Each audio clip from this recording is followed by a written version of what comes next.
Are you trying to establish your brand as a thought leader? Start a podcast, invite industry experts to be guests on your show, and watch your brand become the prime resource for decision makers in your industry. Learn more at sweetfishmedia.com. You're listening to B2B Growth, a daily podcast for B2B leaders.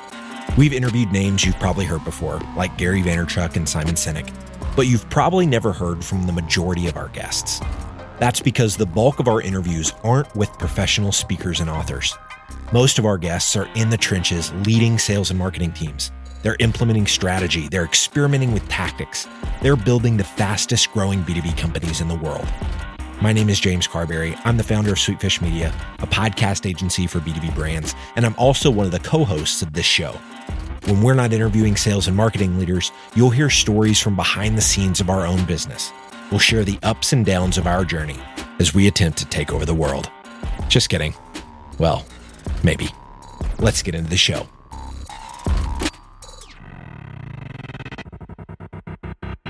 Welcome back to B2B Growth. I'm your host for today's episode, Logan Lyles with Sweetfish Media. I'm joined today by Jessica Cross. She is the manager of demand generation over at RollWorks. Jessica, how are you doing today? I'm doing well. Thank you so much for hosting me. It's a pleasure to be here. Absolutely. Well, Jessica, it is a pleasure to have you. We're going to be talking about steps to build your ABM team. I think it's going to be very valuable for folks that are in the early stages of making a shift or starting to incorporate ABM into their overall efforts. Before we jump into some actionable stuff that you have for listeners today, I would love for you to give them a little bit of context on yourself and what you and the RollWorks team are up to these days. Yeah. So again, I'm Jessica Cross. I'm the manager of demand generation at RollWorks. RollWorks is the B2B business unit of AdRoll Group. You might be familiar with AdRoll. It serves ads on the internet. RollWorks specifically, we just help ambitious B2B marketing companies identify target accounts and engage with those contacts and accounts across all channels of the internet, social, web, display. So it's basically like ABM ads for a B2B company. I love it. So what led you guys to really develop out the RollWorks division from what you guys were seeing? Just real quick to give people some context between, AdRoll and RollWorks before we dive into the topic today, Jessica. Yeah, because it's not every day you see this type of, I guess, organizational structure. What the business units or having two business units represents is our focus on making sure we're building a platform for our distinct customer base. So back in the 2016, 2017 timeframe, mainly 2017, AdRoll as a company, we took a long, hard look in the mirror and we recognized that we were trying to serve every customer all over the board. And what the result was, we were doing a poor job of servicing those customers. And we recognized that we had two core segments, one being e-commerce, like B2C retailers. And the other segment that was rapidly growing was our B2B segment. And so we made a distinct decision. It was like a tough call to make. It took a lot of work. It took a lot of effort, but we split in two. So we have the AdRoll business unit for e-commerce, and we have the RollWorks for B2B. And then we do have shared resources like legal, finance, HR. Some of the engineering team is still core. But then you have two logos, and you're able to then build out two distinct platforms that actually serve the customer and their needs. Mm-hmm. I love that idea of seeing really who your customers are, what they need, and then structuring yourself to really be able to deliver the most value. And I love how you guys recognize that. And I think that's some good context for folks, especially what you and the team at RollWorks are now doing to focus on helping B2B marketers with their ABM efforts. So let's dive in from there. I think that's some great context. I know one of the things that you mentioned as we were chatting about this idea of building your ABM team offline, Jessica, is it can't just be a team of one. And sometimes we see that in the market, in marketing teams that you and I talk to. Can you give us a little context there and some of your advice for folks? Oh, yeah. I try to make certain catchphrases or phrases about it. But to me, ABM is a team sport. I've just seen that over the couple of years now that ABM's been rolling. If you assign account-based marketing to just one person in your organization, it will honestly suffer and even fail. I'll give you an anecdote. I was talking to a good friend last night. He came over to ask for some career advice because he was struggling at his current organization. He is the sole ABM, account-based marketer, in like a very large public company. Maybe the marketing team has over 70 marketers, and it's just one person that's focused on ABM. And he's finding that his campaigns, they take months to get off the ground. He doesn't get much traction. He's only focusing on 4 accounts. He worked for 9 months to build content for those accounts, and sadly, nothing's moving forward with it. I, I don't fault him. What it sounds like, though, is just it's an organizational or an institutional flaw in how they're trying to approach account-based marketing. Have you heard some stories of the flip side where it's not just a team of one and it's gaining traction, a lot more quickly? Oh, of course. So the one that comes right to top of mind is a customer that I actually presented with at the B2B Marketing Exchange last month in Scottsdale, Arizona. Her name is Jen Fentress with Pendo, and she told a story about their account-based program, how they envisioned it, how they built their target account list, and launched like a full funnel surround sound ABM campaign for their top target accounts in the San Francisco Bay Area. And I don't want to say it surprised me, but what I love to see was that she showed her organizational chart for the marketing team, and 25% of the marketing team was dedicated to the account-based program. So it spanned herself, the director of demand generation, the VP of marketing was involved. They had one person off the marketing ops team to be involved, 2 field marketers, as well as they tapped into the sales role because SDRs are, I think, a critical component of making an account-based program work. So that was just a really nice sight to see her highlight her org chart and say that 25% of resources were dedicated. Yeah. So that actually transitions really nicely into the next thing I wanted to ask you about. And that is, what roles do you need to develop this? What I heard you just say, this surround sound effect of what you're doing with ABM. Maybe unpack how you see that analogy of surround sound when it comes to your ABM efforts in your team, and then speak to, some of the roles that you absolutely need, and not just all the roles that you're dumping on one person, as we've already covered is not a good idea. Okay, so first I'm going to talk about the surround sound, and then I'll dig in on the actual roles and maybe some characteristics that I look for when I hire. How about that? I love it. Okay. So when I say surround sound, I'm thinking multi-channel, omni-channel, and that's a fun keyword from like the early 2000s. That was the big fad. Everyone was talking about multi-channel marketing, which I think it's still relevant. We should still be looking to do it. But what I really mean to say is that you want to give your key accounts, your key prospects, a cohesive, unified experience as they get to know your brand and your solution. The way that I do that here at RollWorks is I work very, very closely with our PMM and our content team to, number one, identify who are our persona, like what are our personas? Are we targeting digital demand generation marketers? Are we targeting sales? Are we targeting like the CMO? Identify who your persona is, and then you can figure out their pain points, their needs. So ideally, once you've figured out your personas and their pain points, you can build content that resonates with that key persona. So then your campaign will ideally touch on all of those pain points, so that the messaging is throughout the campaign, so that they ideally learn what your brand does, learn what you can solve for them, and ideally move through that sales funnel with you.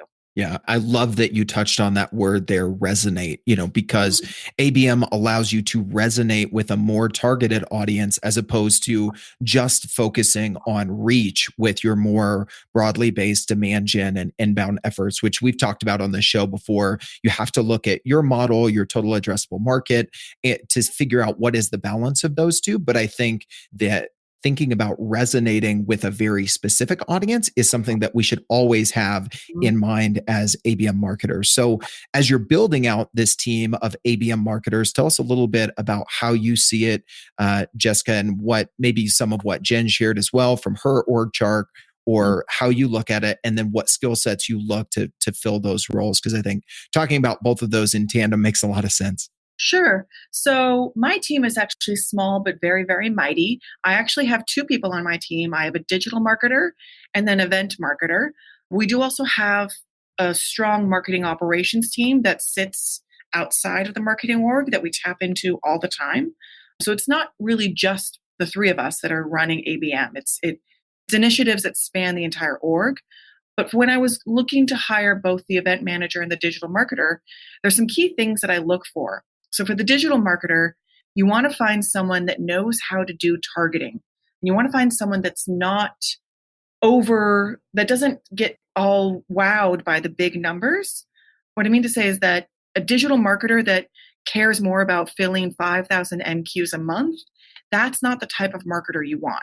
You want a digital marketer that can think through the full funnel and say, yes, we're going to run top of funnel ads, but then what's the next action that happens? You want someone that can take that ads, translate it into the contacts that matter, translate that to your sales team, have a message that runs all the way through the funnel. So I actually look for someone that's not focused on high, big numbers at the top of funnel, but rather someone that understands how to do very specific targeting, as well as someone that can liaison with the sales team and be a partner to the SDR organization. That makes total sense as they focus not on reach and those big numbers at a certain stage of the funnel. They're focused. That's how you execute on that resonate piece that we were talking about. And I love that you touched on, a soft skill there. How well can they communicate back and forth, progress, strategy, those sorts of things with your sales development group and sales on the back end. So I love that. Tell us a little bit more about how you see the event marketer role contributing to ABM efforts and some of the things you look for too. Yeah. So my event marketer, she handles both our big scale conferences as well as our field events. And even in our big scale conferences, we always look to have what I call a smaller activation to ensure that we are engaging with the key prospects when they are at those larger events. So I'll give you the example. Last week at Adobe Summit, Marketo Summit, we opted to not pay for a full booth. Instead, we sent a small team, myself included, and we had a VIP dinner, and we took about 15 customers out on a really fun helicopter ride over the Las Vegas Strip. A much smaller spend, but I still think we engaged the right people. We were able to connect with about 60 key prospects at key accounts. And that's really what matters. That's what we're out to do. We're not there to sell to 4,000 accounts. We're there to engage with the people that matter. So that my event marketer, she did a fantastic job of getting ahead of the schedule, liaising with our enterprise sales team, giving them information they needed to go out and ask their key accounts, hey, will you be present at this event? If so, let's get you scheduled for the dinner. Let's get you scheduled for this fun helicopter ride. So my event marketer, she really leaned heavily on the sales team to drive the attendance. But that takes trust. That didn't just happen overnight. She had to earn their trust and show them that, if they drive the attendance, she'll put on a fantastic event that people want to go to. Yeah, absolutely. That teamwork and that trust has to be there. One, I want to applaud you guys for the creativity that you showed there. And also, it just speaks to, again, this resonate versus reach and how you're tactically executing on that. I see that again in how you guys are not only looking at your digital efforts, but how you're looking at your in-person efforts. We're big believers of kind of those smaller activations at big conferences, like you said, because you can easily spend a lot and kind of wander the room and just hope you run into the right people, or you can take that ABM approach and apply it to your in-person networking. We've done something similar at events that we've attended as a team from Sweetfish. We'll do small dinners, like you said, as well. We'll also reach out to people ahead of time and say, hey, let's grab a press room and do a podcast interview while we're on site. So whether it's a helicopter ride or a podcast interview, think through the experience that you're going to deliver to those targeted folks and make sure that you connect with them. So I love what you guys are doing there. Let's talk a little bit more about how everyone beyond just the roles that you build out specifically for your ABM team are contributing to ABM. You mentioned, as we were chatting offline, Jessica, even how your creative team has ABM front of mind all the time, right? They do. So It comes top down, honestly. We have a great president at RollWorks, and one of his first, orders was to get the entire organization aligned on what our true ideal customer profile is, like down to the exact filters, so that if you're passing someone in the hall, he could ask anyone, like, "Hey, what's the minimum employee range? What are the marketing that we look for? What's the location that we look for?" So that everybody in the organization understands this is our true ICP, as well as he's stated very explicitly that 80% of our efforts, of our budget, of our time is focused on that ICP. 20% is then reserved for exploring potentially other industries, other things that might have growth for us. But 20% we'll leave that aside. That's another podcast.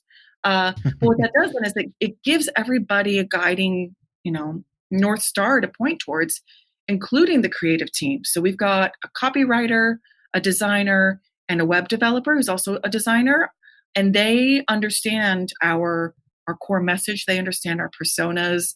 They understand like the messaging that we're trying to weave through all of our campaigns. And it's fantastic because they come to me with the ideas of how to make the booth really stand out. We've been going back and forth on some digital ads that we want to run and trying to figure out, are we going to go with like a challenge statement or an emotional statement to really engage this marketing manager that we're trying to target. So having that focus, I think, is fantastic for the entire organization because it aligns everybody. Yeah, absolutely. It's things that we know we need to be doing as marketing organizations, but I can tell you firsthand, I'm talking to marketing orgs day in and day out these days about starting their own podcast. And we're very big believers that you should think about a podcast in terms of your ICP and really reverse engineer it from there. And I have a lot of conversations that say, well, we serve this industry. Sometimes it's this title. Sometimes it's this title. It's really all over the board. And they almost kind of say it like, we know we should, have this nailed down. And I think what you're advocating here for is the same thing I'm talking with folks about is we need to put the I back in ICP, not what is your customer profile? What's your ideal customer profile? Look at who you're serving and who you're serving the best in which spaces, kind of like you guys did as you did your organization to split it in two. So I think that, in the context of ABM and all of our efforts, we really need to put that I back in the ICP. Mm-hmm. I totally agree.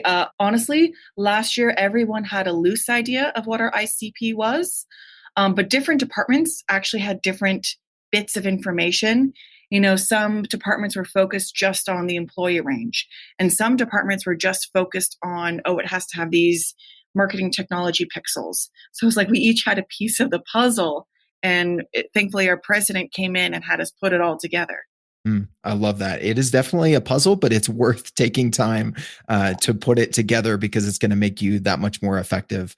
Jessica, this has been a great conversation. I love the specific strategies and tactics that you're sharing with listeners on how to build their ABM team and really think about it from an organizational perspective. We've talked about really this concept of focusing not only your efforts, but everyone's mindset on resonate over reach, looking at, the different skill sets that you need and some practical ways that you can, even today, take more of an ABM approach to your event strategy. So I love everything you've been sharing here. If anybody listening to this, like your friend that called you up just yesterday that you mentioned, would like to ask follow-up questions of you and take this conversation a little bit further, what's the best way for them to reach out or learn more about what you guys are doing over at RollWorks these days?